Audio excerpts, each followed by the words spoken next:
ಈ ಅರಣ್ಯ ರೀತಿಯ ಒಂದು ಸ್ಟ್ರಕ್ಚರ್ನ ನಿಮ್ಮ ಅರಣ್ಯ ಇಲಾಖೆಯವರು ಮಾಡಿದ್ದಾರಾ? ಇದನ್ನು ಉಳಿಸಿದ್ದಾರಾ? ಯಾವ HMT ಕಾರ್ಖಾನೆಗೆ 1958-60ರಲ್ಲಿ ಕೆಲವು ತೀರ್ಮಾನಗಳಾಯಿತು. ಇಲ್ಲಿ ಎಲ್ಲ ರೀತಿಯ ಪರ್ಮಿಷನ್ಗಳನ್ನು ಈ ಕಾರ್ಖಾನೆ ಪ್ರಾರಂಭ ಆದಾಗ ಕೊಟ್ಟಿರ್ತಕ್ಕಂಥ ಒಂದು ಏರಿಯಾ ನ್ಯಾಯಬದ್ಧವಾಗಿ ಕೊಟ್ಟಿದ್ದಾರೆ. ಇದರಲ್ಲಿ ಯಾವುದೇ ರೀತಿಯ ಅಕ್ರಮಗಳಿಲ್ಲ. ಇದು ಇರ್ತಕ್ಕಂಥದ್ದು. ಇಲ್ಲಿ ಈಗ ಇತ್ತೀಚೆಗೆ ಕೆಲವು ತಕರಾರೇನು ತೆಗೆದಿದ್ದಾರೆ ಈ ಸರ್ಕಾರದಲ್ಲಿ. ಪಾಪ ಅರಣ್ಯ ಇಲಾಖೆ ಮಂತ್ರಿಗಳು, ಹಿಂದಿನ ಮಾಜಿ ಮಂತ್ರಿಗಳು ಹೇಳಿದ್ದಾರೆ 15,000 ಎಕರೆ ಉಳಿಸಿದ್ದೇನೆ. ಕೋಲಾರದಲ್ಲಿ ಏನಾಗಿದೆ ನೋಡ್ತಾ ಇದ್ದೀನಿ. ನೀವು ಬೇರೆ ಕಡೆ ಉಳಿಸಿರೋದು ನೋಡೋಣ. ಕೋಲಾರದಲ್ಲಿ ಯಾವ ರೀತಿ ಉಳಿಸ್ಕೊಟ್ಟಿದ್ದೀರಿ ಅದು ಗೊತ್ತಿದೆ ನನಗೆ. ಇಲ್ಲಿ ಪ್ರಶ್ನೆ, ಈಗ 175 ಎಕರೆ ಹೇಳ್ತಾರಲ್ಲ, 175 ಎಕರೆ ಖಾಸಗಿಯವರಿಗೆ ಮಾರಾಟ ಮಾಡಿರ್ತಕ್ಕಂಥ ವಿಷಯದಲ್ಲಿ ಚರ್ಚೆ ಮಾಡಿದ್ರು. ಯಾರಿಂದ ಇದೆಲ್ಲ ಆಗಿರೋದು? ನಾನು ಮಾಡಿದ್ದೇನೆ? ಇವತ್ತು ಈ ಒಂದು ಕಾರ್ಖಾನೆಯ ಕೆಲವು ಭಾಗಗಳನ್ನು ಕರ್ನಾಟಕ ರಾಜ್ಯ ಸರ್ಕಾರದ ನೇತೃತ್ವದಲ್ಲೇ ಈಗೇನು ಹೇಳ್ತಾ ಇದ್ದಾರಲ್ಲ, ಬಿಡದಿ ಟೌನ್ಶಿಪ್ ಮಾಡ್ತೀವಿ ಅಂತ ಹೇಳಿ. ಬಿಡದಿ ಟೌನ್ಶಿಪ್ಪನ್ನು ನಾನು ಮಾಡ್ತಾ ಇರೋದು ಕುಮಾರಸ್ವಾಮಿಯವರ ಕನಸಿನ ಕೂಸೋದು. ನನಗೇನು ಇಂಟ್ರೆಸ್ಟ್ ಇಲ್ಲ.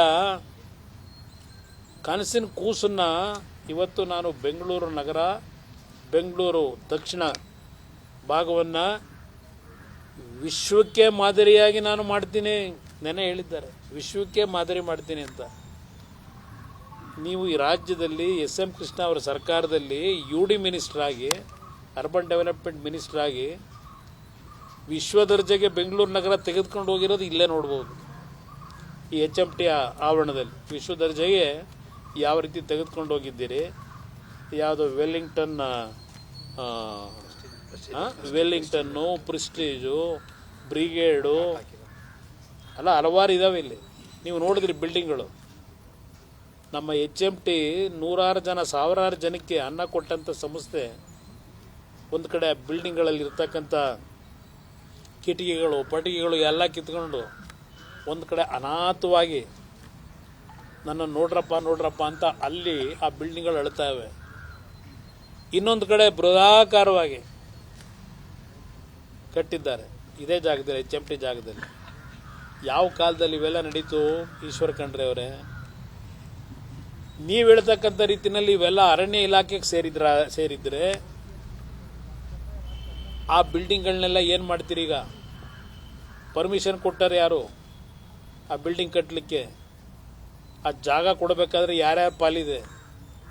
ವಿಶ್ವದರ್ಜೆ ಮಾಡ್ತಕ್ಕಂಥ ಮಹಾನ್ ನಾಯಕರು, ಅವ್ರ ಪಾಲು ಎಷ್ಟಿದೆ? ನೀವು ರಾಜ್ಯ ಕಟ್ಟೋರು, ನಾವು ರಾಜ್ಯ ಹಾಳು ಮಾಡೋರು. ಇವತ್ತು ಈ ಕಾರ್ಖಾನೆಗೆ ಜೀವ ಕೊಡಬೇಕು ಅಂತ ಹೇಳಿ ಟೇಬಲ್ ಟು ಟೇಬಲ್ನಲ್ಲಿ ರಿಕ್ವೆಸ್ಟ್ ಮಾಡ್ತಾ ಇದ್ದೀನಿ. ಸುಮಾರು ಇಲ್ಲಿ ಕೆಲಸ ಮಾಡಿರ್ತಕ್ಕಂಥ ಕಾರ್ಮಿಕರಿಗೆ ಈಗಲೂ ಸಹ ಅವರಿಗೆ ಒಂದು ಔಷಧಿ ತಗೊಳ್ಳೋದಕ್ಕೆ ದುಡ್ಡಿಲ್ಲ. ಕುಟುಂಬದಲ್ಲಿ ಏನಾದರೂ ಹೆಚ್ಚು ಕಡಿಮೆ ಆಗಿ ವಯಸ್ಸಾಗಿರಿದ್ದಾರೆ. 590 ಕೋಟಿ ಅವರಿಗೆ ಹಲವಾರು ರೀತಿಯ ಕಾರ್ಮಿಕರಿಗೆ ಫೆಸಿಲಿಟೀಸ್ ಕೊಡಬೇಕಾಗಿದೆ. ಪೆನ್ಷನ್ನು, ಮಗದೊಂದು, ಅದು ಏನೇನಿದೆ, ಗ್ರ್ಯಾಚ್ಯುಟಿ, 590 ಕೋಟಿ ಅವರುಗಳಿಗೆ ಕೊಡಬೇಕು ದುಡ್ಡನ್ನ. ನಾನು ಮಂತ್ರಿ ಆದಮೇಲೆ ಪಾಪ ಅವರಲ್ಲಿ ಏನೋ ಒಂದು ನಂಬಿಕೆ, ಒಂದು ಅಂತಿಮವಾಗಿ ನಮ್ಮ ಜೀವನಕ್ಕೆ ಬದುಕನ್ನು ಕೊಡ್ತಾರೆ ಅಂತಕ್ಕಂಥ ಒಂದು ನಂಬಿಕೆ ಮೇಲಿದ್ದಾರೆ ಅವರು, ಆ ಕಾರ್ಮಿಕರು. ನಾನು ಎಲ್ಲ ಭಾಗದಲ್ಲೂ, ದೇಶದ 6 ಕಡೆ ಏನಿದೆ ಅಲ್ಲ ಎಲ್ಲ ಭಾಗದಲ್ಲೂ ಪ್ರವಾಸ ಮಾಡಿದ್ದೀನಿ. ಎಲ್ಲ ಭಾಗದಲ್ಲೂ ಒಂದು ಆಸೆ ಇಟ್ಕೊಂಡಿದ್ದಾರೆ. ಇವತ್ತು ನಾನು ಒಂದು ಹೊಸದಾಗಿ ನಮ್ಮ MHIನ ಅಧಿಕಾರಿಗಳೇನಿದ್ದಾರೆ, ಸೆಕ್ರೆಟರಿ ಅವರು ಮತ್ತು ಜಾಯಿಂಟ್ ಸೆಕ್ರೆಟರಿಗಳು, ಇವ್ರು ಯಾಕೆ ಡೆಲ್ಲಿಯಿಂದ ಬಂದಿದ್ದಾರೆ ಇವತ್ತು? ಇವರೊಬ್ಬರು ಜಾಯಿಂಟ್ ಸೆಕ್ರೆಟರಿ. ಇಲ್ಲಿರ್ತಕ್ಕಂಥ ವಾಸ್ತವಾಂಶಗಳನ್ನೆಲ್ಲ ಡೀಟೇಲ್ ಸ್ಟಡಿ ಮಾಡಿ ಹೋಗಬೇಕು ಅಂತಲೇ ಕರೆಸಿದ್ದೆ. ಸೆಕ್ರೆಟರಿ ಬರಲಿಕ್ಕೆ ಹೇಳಿದ್ದೆ, ಅವರು ಬೇರೆ ಕೆಲಸದ ಮೇಲೆ ಅವ್ರನ್ನ ಡೆಪ್ಯೂಟ್ ಮಾಡೋದು. ಇಲ್ಲಿ 3,000-3,500 ಎಕರೆ ಲ್ಯಾಂಡ್ ಇದೆ. ಇಲ್ಲಿ ಬರೀ ಇದ್ರದಲ್ಲ, ಕರ್ನಾಟಕದಲ್ಲ, ಕಾಲಾಮಸೂರಿ ಕೇರಳದಲ್ಲಿ ಅಲ್ಲಿ 350 ಎಕರೆ ಇದೆ. ಹೈದರಾಬಾದ್ ನಗರದಲ್ಲಿ 1,200 ಎಕರೆ ಇದೆ. ಇದನ್ನು ಹಾಗೇ ಬಿಟ್ಟರೆ ಈಗ ಇಲ್ಲಿ ಹೇಳ್ತಾರಲ್ಲ, ಇಲ್ಲಿ ತೋರಿಸ್ತಾ ಇದೀವಲ್ಲ ಬಿಲ್ಡಿಂಗು, ಒಂದೊಂದೇ ಲ್ಯಾಂಡ್ ಗ್ರ್ಯಾಬರ್ಸ್ಗೆ ಯಾವ ಥರ ಅನುಕೂಲ ಮಾಡಬೇಕು ಮಾಡ್ತಾರೆ. ಪಾಪ ಹೇಳಿದ್ದಾರೆ, ಅದೆಂಥದ್ದು DLFಗೆ ಪೋಸ್ಟ್ಗಳು ಬೇರೆ ಅಂಟಿಸವ್ರು. ಈಗ ಅದೆಂಥದ್ದು ಹೇಳಿದ್ರು ಪದಾನ, ಇದು ರಿಯಲ್ ಎಸ್ಟೇಟ್ ಇದಕ್ಕೇನೋ ಹೇಳೋರು ಪದ, ಏನೋ ಪೋಸ್ಟ್ಗಳಿಗೆ ಅದೊಂದು ಶುರುವಾಗಿದೆ DLF ಬಗ್ಗೆ ಮಾತಾಡ್ತೀನಿ. ಈಗ ಬೇಡ, HMT ಶೇರ್ ಅದರಿಂದ ಆ ಸಬ್ಜೆಕ್ಟ್ ಬೇಡ, ಮಾತಾಡೋಣ ಅಂತ. ಸರ್, ಈಗ ಅಂದ್ರೆ SM ಕೃಷ್ಣ CM ಆಗಿದ್ದಾಗ DK ಶಿವಕುಮಾರ್ ಇದೆಲ್ಲ 174 ಎಕರೆ ವಿಲೇವಾರಿ ಆಗಿರೋದು ಆ ಪೀರಿಯಡ್ನಲ್ಲಿ. ಈಗಿನ ಮುಖ್ಯಮಂತ್ರಿಗಳು ಆಗ UD ಮಿನಿಸ್ಟ್ರು ಈ ಮಹಾನುಭಾವರು. ಕೋಆಪರೇಟಿವ್ನಲ್ಲಿ ಮಂತ್ರಿ ಆಗಿದ್ದು ಸ್ವಲ್ಪ ದಿವಸ ಇದ್ದರು. ಆಗೇನು ಮಾಡೋರು, NTI ಸೊಸೈಟಿದು ಆಮೇಲೆ ಒಂದ್ಸಲ ಚರ್ಚೆ ಮಾಡೋಣ. NTI ಸೊಸೈಟಿ ಕತೆ ಅದೊಂದು ದೊಡ್ಡ ಕತೆ ಇದೆ. ಅದು NTI ಸೊಸೈಟಿದು, ಸಹಕಾರಿ ಸೊಸೈಟಿ. ಇಲ್ಲಿ ಯಾರ್ಯಾರಿಗೆ ಯಾರ್ಯಾವಾಗ ಸೇಲ್ ಆಗಿದೆ. ನಾನು ಮುಖ್ಯಮಂತ್ರಿ ಆದ ನಂತರ ನನ್ನ ಗಮನಕ್ಕೆ ಇದು ಬಂದಾಗ ನಾನು ಆದೇಶ ಮಾಡಿದೆ ಚೀಫ್ ಸೆಕ್ರೆಟರಿಗೆ, ಯಾವುದೇ ಕಾರಣಕ್ಕೂ HMTಯ ಭೂಮಿನ ಪರಭಾರೆ ಮಾಡೋದಾಗಲಿ, ರಿಜಿಸ್ಟ್ರೇಷನ್ ಯಾವುದೂ ಸಹ ಇನ್ನು ಮುಂದಿನ ದಿನಗಳಲ್ಲಿ ಮಾಡಬಾರ್ದು ಅಂತೇಳಿ ಆದೇಶ ಮಾಡಿದೆ. ಅದಾದ ನಂತರ ಮಾರಾಟಗಳು ನಿಂತಿದೆ. ಇದಿರ್ತಕ್ಕಂಥದ್ದು ಯಾವ ಬಿಲ್ಡರ್ಗಳು ಯಾರ್ಯಾರಿಂದ ಪಡೆದ್ರು ಅದು ಒಂದು ಭಾಗ. ಈಗ ನಾನು ಇಲ್ಲಿ ಬಂದಾಗ ಹಲವಾರು ಜನ ಹೆಣ್ಮಕ್ಳು ಬಂದರು. ಆ ಅಪಾರ್ಟ್ಮೆಂಟ್ಗಳನ್ನ ಅಸೋಸಿಯೇಷನ್ ಮೆಂಬರ್ಗಳ ಪ್ರೆಸಿಡೆಂಟ್ಗಳವರು ಅಲ್ಲಿ ಇವತ್ತು ಸಹ ಅವರೆಲ್ಲ ಕಷ್ಟಪಟ್ಟು, ಅದಕ್ಕೆ ಕಟ್ಟಿದೋನು ಯಾವನೋ ದುಡ್ಡು ಮಾಡ್ಕೊಂಡ ಹೊಟ್ಟೋದ ಮಾರಾಟ ಮಾಡಿ. ಈಗ ಅವ್ರಿಗೆ ಇನ್ನೂ ಆ ಖರೀದಿ ಮಾಡ್ಕೊಂಡವರಲ್ಲ ಆ ಫ್ಲ್ಯಾಟ್ಗಳನ್ನ, ಅವ್ರ ಹೆಸರಿಗೆ ಇನ್ನೂ ಆಗ್ತಾ ಇಲ್ಲ. ಅದು ಏನೋ A ಖಾತಾ B ಖಾತಾ 5% 2% ಪೇಪರ್ ಅಡ್ವರ್ಟೈಸ್ಮೆಂಟ್ ಕೊಟ್ಟಿದ್ದು. ಇಲ್ಲಿ ಪಾಪ ಕಷ್ಟಪಟ್ಟು ಸಂಪಾದನೆ ಮಾಡಿ ಜೀವನದಲ್ಲಿ ಸ್ವಲ್ಪ ಹಣ ಉಳಿಸಿ ಏನೋ ಒಂದು ಫ್ಲ್ಯಾಟ್ ತಗೊಳ್ಳೋಣ ಅಂತ ಹೇಳಿ ಪಾಪ ಯಾರೋ ಅಮಾಯಕರು ತಗೊಂಡವ್ರೆ. ಈಗ ಅವರೆಲ್ಲ ಬಂದಿಲ್ಲ, ಅರ್ಜಿ ಕೊಡ್ತಾವ್ರೆ ನನಗೀಗ. ಪಾಪ ನೆನ್ನೆ ನಮ್ಮ ಮುಖ್ಯಮಂತ್ರಿಗಳು ಅದೇನೋ ಅಪಾರ್ಟ್ಮೆಂಟ್ಗಳ ಅಸೋಸಿಯೇಷನ್ ಅವರ ಸಭೆ ಬೇರೆ ಮಾಡಿದ್ರು. ಯಾವ ಉದ್ದೇಶಕ್ಕೆ ಮಾಡಿದ್ರೋ ಗೊತ್ತಿಲ್ಲ ನನಗೆ.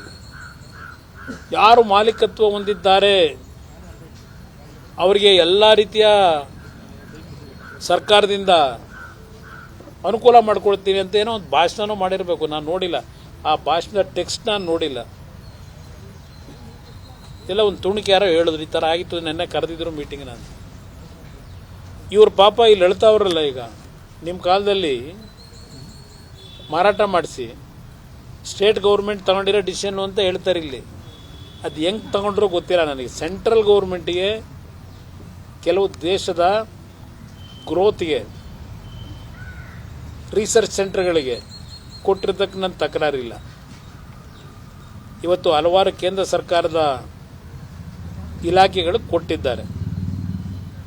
ಅದು ಇಲ್ಲಿ HMT ಮತ್ತು ಕೇಂದ್ರ ಸರ್ಕಾರದ ನಡುವೆ, ಯಾಕೆಂದರೆ ಕೇಂದ್ರ ಸರ್ಕಾರದ ಇನ್ವೆಸ್ಟ್ಮೆಂಟ್ ಇದೆ. ಅದು ನಾವೇನು ಮಾಡಲಿಕ್ಕಾಗಲ್ಲ. ಅವ್ರಿಗೆ ಬೇಕಾದಂಥ ಅವ್ರ ಇಲಾಖೆಗಳಿಗೆ ಕೊಟ್ಟಿರೋದು ಬೇರೆ, ಅದು ಕಾನೂನುಬದ್ಧವಾಗಿ ಮಾಡ್ಕೊಂಡಿರ್ತಾರೆ ಇಲಾಖೆ. ಇಲ್ಲಿ ಪ್ರೈವೇಟ್ನರಿಗೆ ಕೊಟ್ಟಿದ್ದಾರಲ್ಲ, ಯಾವ ಆಧಾರದ ಮೇಲೆ ಕೊಟ್ರಿ? ಸಿಂಗಾಪುರ ಮಾಡೋದಕ್ಕೆ ಇದಕ್ಕೆ ಅಲ್ವಾ ಕೊಟ್ಟಿರೋದು? ಆಗ 4 ವರ್ಷ ಸಿಂಗಾಪುರ ಮಾಡಿದ್ರಲ್ಲ. ಈಗ ವಿಶ್ವ ದರ್ಜೆಗೆ ಬೆಂಗಳೂರಿನ ಬ್ರ್ಯಾಂಡು, ಯಾವ ಬ್ರ್ಯಾಂಡ್ ಹಾಕ್ತೀನಿ? ಮಳೆ ಬಂತು, ಸದ್ಯ ಮಳೆ ಬರದೆ ರಸ್ತೆಗಳು ಒಂಚೂರು ಉಳ್ಕೊಂಡವೆ. ಈಗ ಈ ವರ್ಷ, ಹೋದ ವರ್ಷ ಬಂದಾಗ ಮಳೆ ಬಂದಿದ್ರೆ ಗುಂಡಿ ಹೋಗಿ ಲೆಕ್ಕ ಹಾಕಬೇಕಾಗಿತ್ತು. ಈಗ ಏನಪ್ಪ ಪ್ರವಾಸ ಮಾಡಿದ್ರು, ಹೋದ್ರು ಎಲ್ಲ ಕಡೆ ಬೆಂಗಳೂರು ನಗರದಲ್ಲಿ, ರಾತ್ರಿ ಎಲ್ಲ ಟಾರ್ಚ್ ಉಟ್ಕೊಂಡು ನೋಡಿದ್ರು. ಈಗ ಹೊಸದಾಗಿ ಒಬ್ಬರು ಬಂದವ್ರು, ನಗರಸಭೆ ಬೆಂಗಳೂರು ನಗರ ಕ್ಲೀನ್ ಮಾಡೋಕ್ಕೆ ಬಂದವ್ರೆ. ಅದು ಯಾರನ್ನ ಕ್ಲೀನ್ ಮಾಡ್ತಾರೋ ಗೊತ್ತಿಲ್ಲ, ನೋಡೋಣಂತೆ.